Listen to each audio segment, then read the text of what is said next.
Okay, so in this video, I will show you how to convert a number in standard form to scientific notation. So as you can see, there are three steps. You see example number one. I have another example after this. Let's answer example number one. Okay, step number one is to identify the decimal point. So here, the decimal point is not obvious. We cannot see it. But since there's a whole number, obviously the decimal point is somewhere here. So that's step number one. Step number two, move the decimal point to get a number from 1 to 9. So here, the movement is obviously from right going to the left, and we will stop before this number 7. So meaning it's going to be 1, 2, 3, 4, 5, 6. So it's very important to count the number of movements that we did.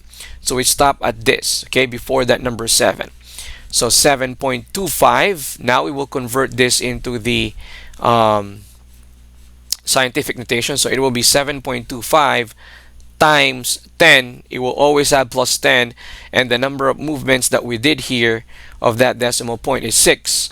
Now it's this number alone will tell us that the number is obviously greater than 1, so our exponent should be positive. So 7,250,000 is equivalent to 7.25 times 10 raised to 6. So that 6 is the number of movements that we did to the decimal point. All right, let's answer the next example. All right, so here we have 34 billion. Billion, how many zeros do we have in a billion? So that's right, we have 9. So 1, 2, 3, 4, 5, 6, 7, 8, 9. The distance will definitely is obvious here. So this is 34 billion, right? And obviously the decimal point is right here.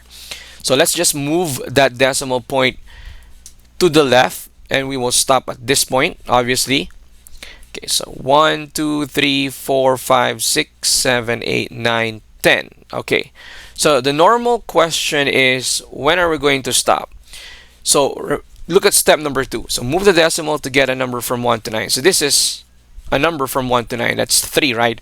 So your answer or our answer in converting a standard form of a number to scientific notation is going to be something like 1 point, 2 point, 3 point, 4 point, etc., etc., until 9 point.